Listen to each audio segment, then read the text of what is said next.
Alam mo ba kung ano ang lulutuin natin sa mga prinito kong isdang mga ito? Halika at tuturuan kita kung paano iluto ito. Tara na!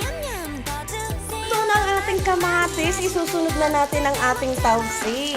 Ang tausi ay ang ating black beans. Ingat lang po sa paglagay nito dahil maalat po talaga ito. Ayan, kumukulo na. Maglalagay lang tayo ng kalahating kutsara ng oyster sauce at konting toyo. Ito lang ay magdadagdag lasa sa ating iniluluto. At ngayon dahil kumukulo na siya, ilalagay na natin ang ating ampalaya na dalawang piraso. At ngayon hahaluin natin siya para maluto ng husto. Titikman natin